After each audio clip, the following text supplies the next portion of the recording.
My name is Sarah Wendell. I work for a company called Smart Bitches Trashy Books. I run the company. It is my website. That is my business. I run a site that specializes in romance novels. Right. We talk about the women who read them and the women who write them and all of the different things that happen in the romance genre. Romance readers are voracious readers. We will finish a book and start another book. Yes. It is not uncommon to meet a romance reader who says that they read 3, 4, 5 books a week. A week? Voracious readers. Wow. We are the ones who go to the library and will check out a stack of books this high. And I have my Kindle with me. I have about 300 books on it, and I will never run out of something to read. This is very comforting to me.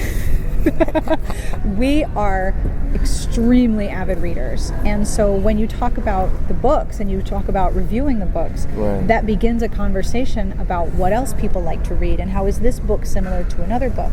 If I like this, would I also like that? Should I try other books by this author? When a romance reader discovers a new author, we want to read everything they've written. And we'll ask, well, which one should I start with? Which is the best one? Where should I begin? And so we're all talking to each other about recommending books.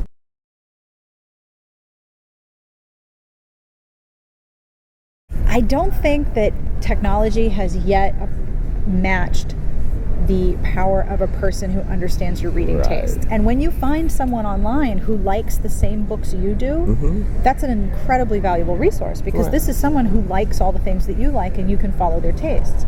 But I also have people who email me after I review a book and say, I love all the books you hate and I hate the books you like. Keep up the good work. So they do the opposite of what I like, and that works for them.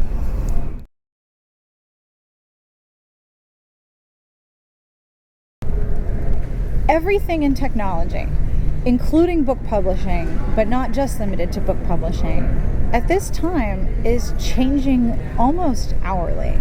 Everything about how you make a book, what is a book, is changing so fast. It is important to collect perspectives and to have essays that examine the larger issues. When everything is changing so fast, it's important to stop and say, okay, here are the issues right now. And I think that if you go forward 10 years and look at the issues that are brought up in this book, they will still be relevant, because helping people find things to read is always a relevant enterprise. That's not going to go away. Just the way they find books and the books that they actually purchase and what those books look like or don't look like if they're digital, that will change. But the issues that we talk about are always relevant.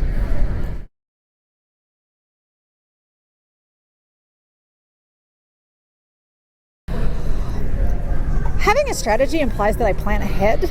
I don't actually. I just want to find really good books to read. And my goal with my site and with the community that I talk to every day is to unite readers with books, but also to unite readers with each other. Romance readers often operate in isolation because other people look down on what they're reading and feel free to criticize someone if they're reading a romance novel. Right. So there are many readers who don't feel like they have anyone that they know personally that they can talk about the books that they're enjoying. And readers want to discuss what they read. Let me back up. Clay Shirky wrote a book called Cognitive Surplus. And in that book, he outlined the idea that essentially we have excess brain energy, because as each generation automates more and more processes, it takes us less and less time to actually do the absolutely necessary things we have to do in a day. Right. To feed ourselves, to clothe ourselves, to do our jobs, it gets more and more efficient. So we have basically extra brain energy to use to create things. And one of the things that he just says in Cognitive Surplus that I agree with is that we want to use this extra brain energy to create in response to what we consume. We no longer consume entertainment one way. It doesn't go from the TV to me. It doesn't go from the book to me. I and other people create in response. I don't know if this is true in Japan, but in the United States, when you watch TV, the television channel will invite you to go to Facebook to talk about that show. They will invite you to go to Twitter to talk about the show while the show is on. They want to develop conversation about the topic while that thing is going on. And that's true of live programming, like the Super Bowl, when we have a football game or an awards ceremony or something that's broadcast all over the country. There's invitations to connect with other people who are doing the same thing you're you're doing. Yes. And that is true for books as well.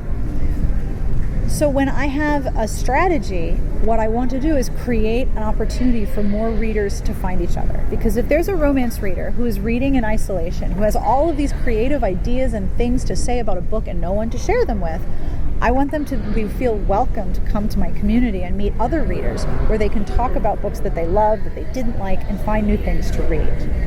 Because that enables that reading community to be stronger. No, I never really thought, okay, someday this is going to be my job. There were times when I thought, as I was working full-time and running the site, and I had young children, and there were times where I thought, wow, it would be really cool if my website was my job, but I don't know if that can happen. I think that everyone defines success differently, and what you may see as achieving success may be different from what I see as achieving success. For me, it was 3 years ago, in 2010, I wanted to send my older son to day camp in the summer. Okay.